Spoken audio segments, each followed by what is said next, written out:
যে এই 5ই আগস্টের পর থেকে দেখতে পাচ্ছি যে এই 7টি মাস আমরা খুব কষ্ট করে দিন যাপন করছি। আমাদের প্রত্যেকটা শ্রমিক অত্যন্ত পরিশ্রম করি, দক্ষ, এবং আমাদের যেই ড্রেনের কাজগুলো যেভাবে নিখুঁতভাবে পরিচ্ছন্ন করছে তাদেরকে অন্তপক্ষে বোনাস তারা পায় না। আমাদের ছাত্রদের কাছে কাছে রুমে রুমে গিয়েও স্যাররা খারাপ ব্যবহার করে, ধাক্কাধাক্কি করে, অনেকে আমরা দেয়ও না। তো এটা আমাদের খুব দুঃখজনক, কারণ একটা শ্রমিকের ন্যায্য অধিকার, আমরা কোনো চিকিৎসা ভাতাও পাই না।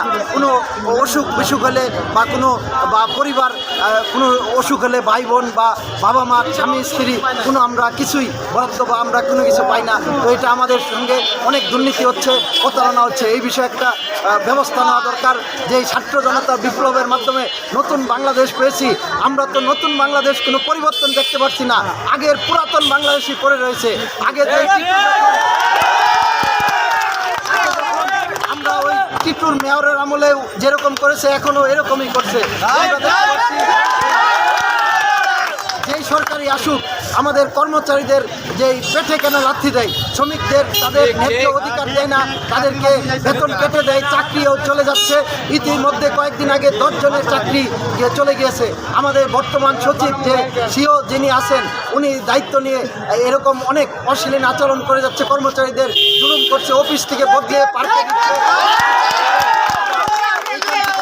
অফিসে স্থানান্তর করা হচ্ছে, এরকম অনেক অত্যাচার। প্রতিবন্ধী একটা শিশু, এতিম অসহায় বাবা মা, এরাও তো কর্ম করে চাকরি করে খায়, এদের আমাদের অনেক অসুবিধা, এরকম কষ্ট দিয়ে আমরা 7টি মাস এরকম অবস্থায় আমরা দিন কাটাচ্ছি।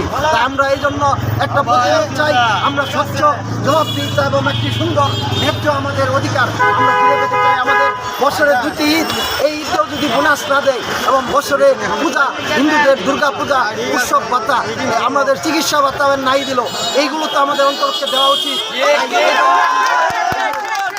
এই কত মশা মাছি, রোজ বৃষ্টি, কত পরিশ্রম করে এই শ্রমিক ভাইরা এই মাত্র 3000 টাকাও বোনাস পাওয়া যায় না। তো এটা তো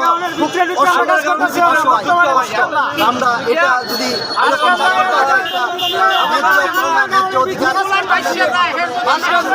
আমাদের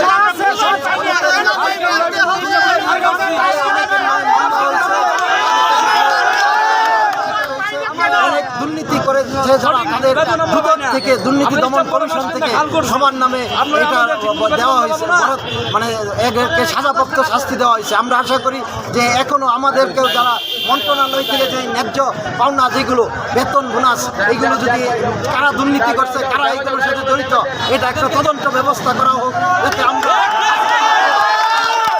কালকে পূজা আমরা যদি আজকের মধ্যে কোনো সিদ্ধান্ত না হয়, কালকে শুক্রবার, আজকের মধ্যে আমরা মানতে পারি না। আমাদের পরে আবার 26শে মার্চ বন্ধ, সরকারি ছুটি, পরে আবার 27শে রমজান এমনি বন্ধ।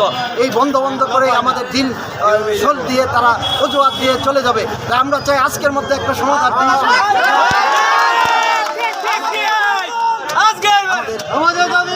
আমাদের যা বোনাস, যা কিছু